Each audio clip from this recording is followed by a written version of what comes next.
အားလုံးပဲမင်္ဂလာပါကျွန်တော်ရဲ့ YouTube channel ကနေပြန်လည်ကြိုဆိုလိုက်ပါတယ်ကျွန်တော်ကတော့ web design founder ဝေးရဖြစ်ပါတယ်ဒီနေ့မှာတော့ mobile phone နဲ့ align motion နဲ့ IPS ပိတ်ကိုသုံးပြီးကျွန်တော်တို့အနေနဲ့ chassis design ဆွဲပြီးတော့ chassis ဘယ်လိုထုတ်မလဲဆိုတော့ကျွန်တော်အနေနဲ့ပြပြပေးသွားမှာဖြစ်ပါတယ်ကျွန်တော်အခုပြရမယ့်ဒီလမ်းတွေကတခြား chassis စက်အုပ်တွေမှာထုတ်လို့ရမရတော့ကျွန်တော်အနေနဲ့လည်းမသိဘူးဒါပေမဲ့ကျွန်တော်ကိုယ်တိုင်ပြပြပေးရဖြစ်တဲ့အတွက်ကျွန်တော်စီမှာတော့ထုတ်လို့ရနိုင်မယ်ပေါ့နော်ကျွန်တော်အနေနဲ့ align motion သုံးပြီး chassis design ဆွဲတဲ့သူတွေရဲ့အဓိကပြဿနာဖြစ်တဲ့ fault တဲ့ပြဿနာကိုတခါတည်းဖြေရှင်းပေးသွားမှာပါဆိုတော့ video လေးကိုလည်းခြေခြေဝေးမဖြစ်သွားအောင်စလိုက်ကြအောင် video လေးမစခင်မှာကျွန်တော်ရဲ့ဒီ video လေးကို like လေးတယောက်တစ်ချက်နှိပ်ပေးပြီးတော့ကျွန်တော်ရဲ့ channel လေးကိုလည်း subscribe မလုပ်ရသေးဘူးဆိုရင်တော့လုပ်ခဲ့ပေးကြပါအောင်လို့ပြောချင်ပါတယ်ဆိုတော့ video လေးကိုစလိုက်အောင်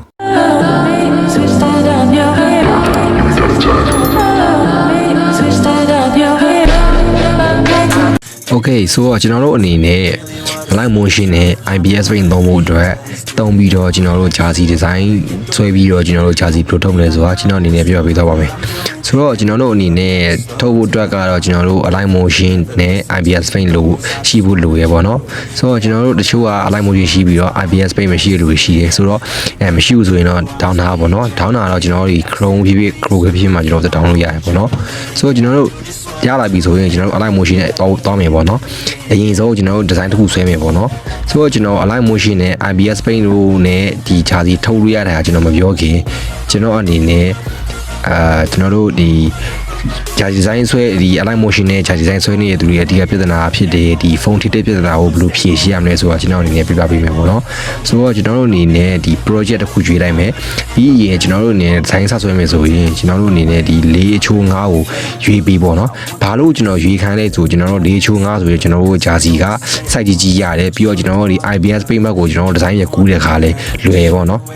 ်ပို့ပြီးအဆင်ပြေဆိုအဲ့ဒါကျွန်တော်အနေနဲ့၄ချိုး၅ရွေးခိုင်းတာပေါ့နော်တိချူတိကိုတော့ရွေးနေဒါလည်းရွေးလို့ရတာဒါပေမဲ့အကောင်ကြီးကအဆင်မပြေဘူးကိုအတွက်ကဒီပြဿနာတွေဖြစ်နိုင်တယ်ပေါ့နော်၄ချိုး၅အကောင်ဆုံးပဲကျွန်တော်ကလည်း၄ချိုး၅ပဲဆွဲနေပေါ့ဆွဲရပေါ့နော် align motion နဲ့ဆွဲမယ်ဆိုရင်ကျွန်တော်ကလည်း၄ချိုး၅နဲ့ဆွဲနေကြပေါ့နော်ဆိုတော့၄ချိုး၅ကိုရွေးလိုက်မယ်ပြီးရင်ကျွန်တော်တို့အနေနဲ့ဒီ mockup တစ်ခုယူလိုက်မယ်ပေါ့နော်ကိုယ့်ကြီးမှာရှိရ mockup ပေါ့နော်ဂျာစီ mockup တွေပေါ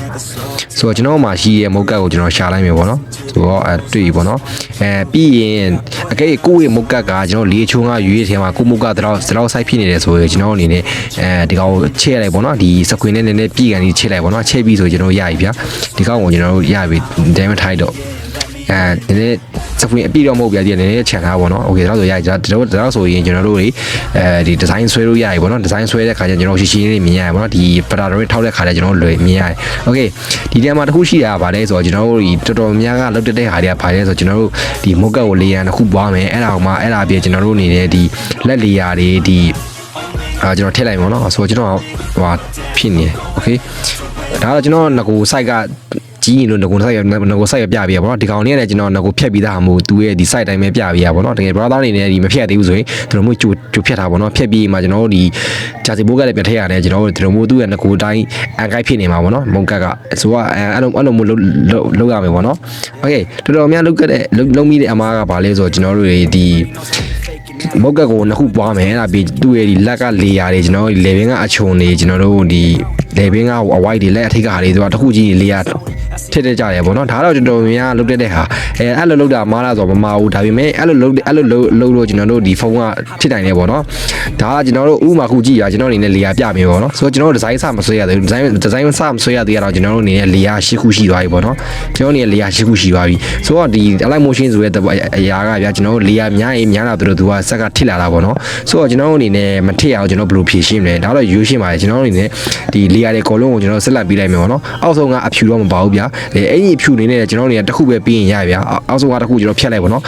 ဒီအောက်ဆုံးကလေယာအဖြူတွေတစ်ခုရှိရင်ရပြီလေယာအကုန်လုံးကျွန်တော်ဆက်လက်ပြီးလိုက်မယ်အဲ့ဒါကမှအောက်ဆုံးကလေယာအဖြူကျွန်တော်မယူတော့ဗျာအပေါ်ကကျွန်တော်လက်ရဲ့အစိပ်အပိုင်းဖြစ်တဲ့ဒီလက်မောင်းကဟာတွေလေဘင်းကဟာတွေအကုန်လုံးကျွန်တော်ဆက်လက်ပြီးလိုက်မယ်ပြီးရတဲ့ကျွန်တော်တို့အနေနဲ့ group ဖတ်လိုက်မယ်ပေါ့နော်ရလာတဲ့ group ကိုကျွန်တော်တို့အနေနဲ့ဒီ clip ပဲကတ်ပေးလိုက်မယ်ပေါ့နော်โอเคဒီနေရာမှာတစ်ခုရှိတာကကျွန်တော်တို့ရင်ဘက်ကလေယာတော့ကျွန်တော်ဖြတ်စရာမလိုပါဘူးရင်ဘက်လေယာမှာနေရာမှာကျွန်တော်တို့ဒီ shade တစ်ခုအစားသွင်းလိုက်ကျွန်တော်ရရပေါ့နော်ဆိုတော့ကျွန်တော် shade တစ်ခုကျွန်တော်အစားသွင်းလိုက်မယ်ပေါ့နော်ဒါဆိုကျွန်တော်တို့ကျွန်တော်ပြရမယ်ဒါဆိုကျွန်တော်တို့ရင်ဘက်ကဟာတစ်ခုရရပေါ့နော်ဒါထိတ်ဆုံးရောက်နေလို့ဒီကောင်အောက်ဆုံးချလိုက်မယ်ပေါ့နော်ဒါဆိုကျွန်တော်တို့ရင်ဘက်ကဟာတွေကျွန်တော်ရပါပြီပေါ့နော်โอเค ပြီးဒီထဲမှာကကျွန်တော်တို့ဒီတစ်ခုပြန်ထည့်ရမယ်ပေါ့နော်ဘာလဲဆိုတော့ကျွန်တော်ဒီ mock အဖြူကျွန်တော်ပြန်ထည့်ရမယ်ပြီးရင် group တော့ကျွန်တော်ဝင်လိုက်မယ်ပြီးတော့ကျွန်တော် face ချလိုက်မယ်ဒီ mock အဖြူကကျွန်တော်ထိတ်ဆုံးမှာရှိနေဖို့လိုရပေါ့နော်ထိတ်ဆုံးမှာရှိနေဖို့လိုရပြီးဒီကောင်ကိုကျွန်တော်တို့အနေနဲ့ဒီ multiply ကတ်လိုက်မယ်ပေါ့နော်ဒီ linear band နဲ့ရတယ် multiply နဲ့ရကျွန်တော်အနေနဲ့ multiply ပဲသုံးတယ်ပေါ့နော် multiply ကလိုက်ပြီးကျွန်တော်တို့ဒီ group ရဲ့အပြင်ပြန်ထွက်ကြည့်မယ်ပေါ့နော်ကျွန်တော်တို့ရဲ့ဒီ mock ကပေါ်မပေါ်ကျွန်တော်တို့တစ်ချက်ပြန်ကြည့်မယ်ပေါ့နော် okay ဆိုတော့ကျွန်တော်တို့ပြန်ကြည့်လိုက်တဲ့အခါမှာကျွန်တော်တို့ရဲ့ mock ကဒီ 3D ပုံစံဖြစ်သွားပြီပေါ့နော်ဒါဆိုကျွန်တော်တို့ design စဆွဲလို့ရပြီဟုတ်ပြီကျွန်တော်တို့အနေနဲ့ design ဆွဲဖို့အတွက်ဘယ်ကနေဘယ်လိုစဆွဲရမလဲဆိုတော့ကျွန်တော်ပြပြမယ်တော်တော်များကနောက်လည်းတော်တော်များလုပ်တဲ့အချက်ကပါလေဆိုတော့ကျွန်တော်တို့ဒီ layer တွေ column က group ဖတ်လိုက်တယ်အဲ့ဒါအပြင်တို့ကဒီ group ထဲမှာတို့ design ကိုဝင်မဆွဲဘဲနဲ့ကြာ group ရဲ့အပေါ်မှာဆွဲကြတယ်ပေါ့နော်ဒါကလည်းဆွဲလို့မရဘူးဆိုတာမဟုတ်ဘူးဆွဲလို့ရတယ်ဒါပေမဲ့အဲ့လိုလုပ်ပြီးဆိုရင်ကျွန်တော် layer တွေထပ်ပွားသွားမှာဗျာဆိုတော့ဒီ design တွေကိုအဲ့လိုမျိုး layer များနိုင်ကျွန်တော်ထစ်သွားမယ်ဆိုတော့မထစ်စေချင်ဘူးဆိုရင်ကျွန်တော်ဒီ group တွေဝင်ဆွဲရမယ်ပေါ့နော်ဆိုတော့ကျွန်တော်တို့ရဲ့ဒီ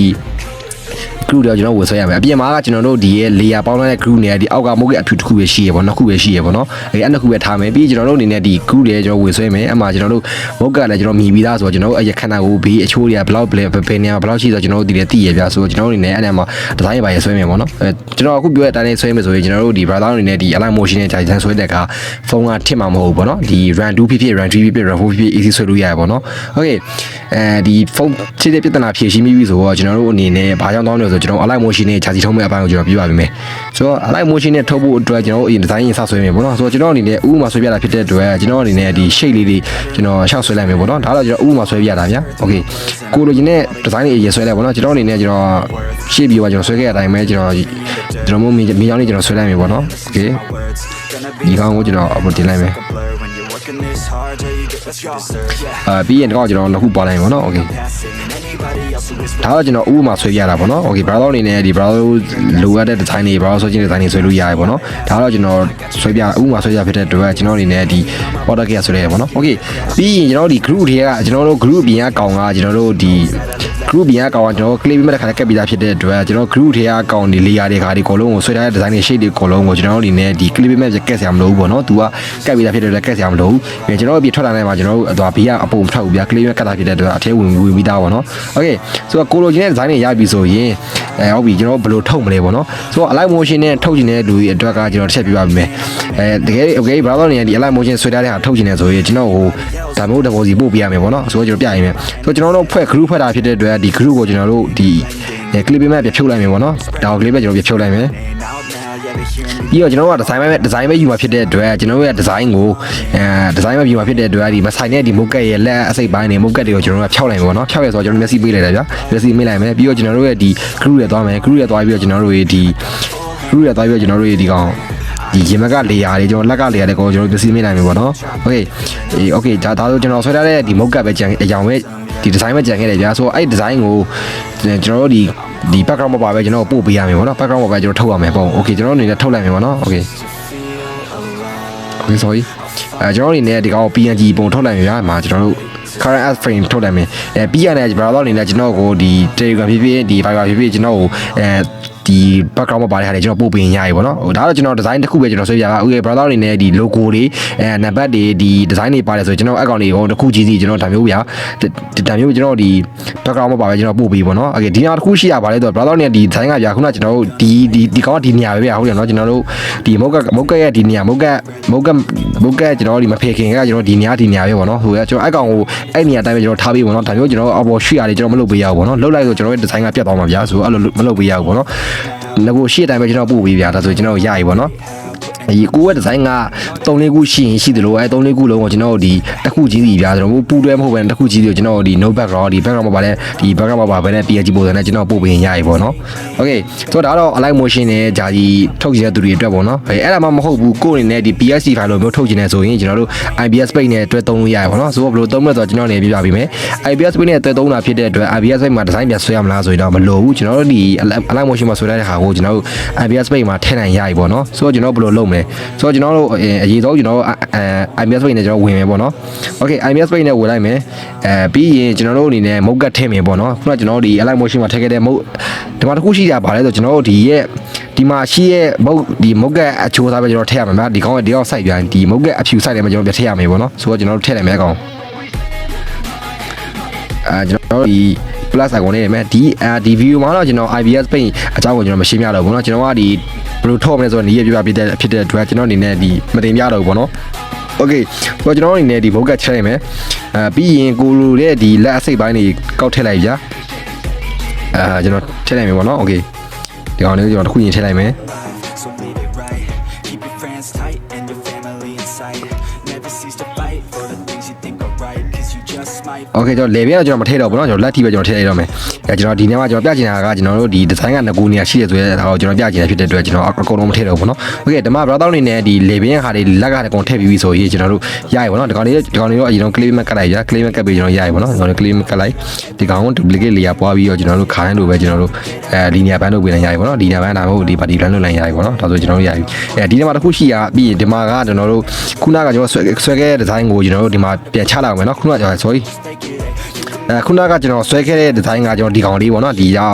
အလိုက်မိုရှင်ကျွန်တော်ထုတ်လာတဲ့ design မှာဒီကောင်ကိုကျွန်တော်နေရာရွှေ့တံလို့ပြဒီကောင်နှိပ်လာတဲ့သွားမုတ်ကဲ့နေရာငကူနေရာမှာကျွန်တော်ကြာပြီးသားဖြစ်သွားမှာဒါမှကျွန်တော်ပြရမယ်ပေါ့နော်โอเคဒီကောင်ကိုကျွန်တော်နေရာရွှေ့ပေါ့နော်မှာဒီအခုကျွန်တော်ပြရမယ်ကျွန်တော်တို့ဒီမုတ်ကဲ့ရဲ့ဒီညာကဒီ shape ကမုတ်ကဲ့ရဲ့ဒီလက်နဲ့ဒီအပြာတိုင်းနဲ့နီးရယ်ပေါ့နော်အပြာတိုင်းနဲ့နီးရယ်ပြီးရင်ဒီနားမှာဒီအောက်ဆုံးမြောက်ခင်နည်းနည်းအလူမှာပေါ့နော်โอเคဆိုတော့ကျွန်တော်တို့အလိုက်မိုရှင်မှာပြန်လာစစ်ကြည့်မယ်ပေါ့နော်အလိုက်မိုရှင်မှာတူပဲမှာကျွန်တော်တို့ဒီလက်နဲ့တန်းနေပြီးအောင်မှာအောက်ကနေနဲ့လူရယ်ပေါ့နော်ဒါ quality ဖြစ်သွားပြီဗျာဒီအလိုက်မိုရှင် design နဲ့ IPS Paint က design နဲ့ quality ဖြစ်သွားပြီပေါ့နော်ဒါဆိုကျွန်တော်တို့ရပြီဗျာအလိုက်မိုရှင်ကဟာကိုကျွန်တော်တို့ IPS Paint နဲ့ဟိုထည့်လိုက်တဲ့သဘောဗျာ IPS Paint မှာကျွန်တော် design ပြန်ဆွဲရမလို့ပေါ့နော်ကိုဆွဲခဲ့ခါတော့ဥမာကိုက logo ထုတ်ခဲ့တဲ့ logo ပဲဒီမှာထည့်နိုင် logo ဒီမှာသူ့ကိုလာပေါ်လေးလိမ့်မယ်လာပေါ်လိမ့်မယ်ပေါ့နော်ကိုအနေနဲ့ဒီ layer ကိုဒီပုံတွေကိုဗျာဒီလက်နဲ့နေရာလက်ရွှေ့တာမလို့ဗျာသူ့ဘာသာတော့ကိုအန်ကိုက်ဖြစ်နေလိမ့်မယ်ပေါ့နော်အကောင့်တွေတော့မရွှေ့နေပေါ့နော်ရွှေ့နေရပြတ်သွားလိမ့်မယ် okay အကောင့်တွေပြီးပြီဆိုရင်ကျွန်တော်အနေနဲ့ဘယ်လို file ထုတ်မလဲပေါ့နော်ထုတ်လာလွယ်ပါတယ်ကျွန်တော်တို့ဒီ share ကိုနှိပ်ပြီးတော့ကျွန်တော်တို့ဒီ prefer ဟာလေးနှိပ်ပေးရရပေါ့နော် okay ကျွန်တော်တို့ဒီ share ကိုနှိပ်မယ်ပေါ့နော်ဒီကောင်ဒီ share ကိုနှိပ်လိုက်မယ်ပြီးရင်ကျွန်တော်တို့ဒီမှာကျွန်တော်တို့ဒီpreserve layer ဆိုတာရှိအဲ့ကောင်နှိပ်လိုက်ရင်ကျွန်တော်တို့ဒီ file ဝင်တာဖြစ်သွားနေမှာနော်။မှာသူက share ခိုင်းနေဗျာ PSD က PS ကိုပြလာပြီးရသူက PS ကိုပြထားပြီးရအဲ့ကောင်လေးကိုဘယ်လို share ရလဲဆိုဥမာ browser အနေနဲ့ကျွန်တော် Telegram မှာပို့ရဆိုရင် Telegram ကိုကျွန်တော်နှိပ်ပေးနိုင်ရရပေါ့နော်။ဒါမှမဟုတ်Fiverr ဆို Fiverr နှိပ်လိုက်ကြအဲ့လိုမျိုးကျွန်တော်နှိပ်ပြီးကျွန်တော်ပို့ပေးခင်ရရပေါ့နော်။ဒါတော့ကျွန်တော်တို့ဒီ IPS Paint နဲ့ဒီဂျာစီထုတ်တဲ့နီးပေါ့နော်။ဒါတော့တခြားစေုံတွေမှာထုတ်လို့ရမရတော့မသိဘူးဒါပေမဲ့ကျွန်တော်စီမှာတော့ထုတ်လို့ရမယ်ပေါ့နော်။ဒါကျွန်တော်ကိုယ်ပိုင်ပြပြပေးရဖြစ်တဲ့အတွက်ကျွန်တော်စီမှာထုတ်လို့ရမယ်ပေါ့နော်။အကောက်ဆုံးက browser အနေနဲ့ဒီ IPS Paint သုံးပြီးကျွန်တော်ထုတ်ပြီးပေါ့နော်။ဘာလို့ဆိုခုနကလို online motion ထုတ်ရင်ကျွန်တော်အနေနဲ့ဒီအချိန်တွေကြာတတ်တယ်ဗျာဒီဘက်တိုင်တွေပြဆွဲတဲ့ခါကြာတတ်တယ်ပေါ့နော်ကျွန်တော်အနေနဲ့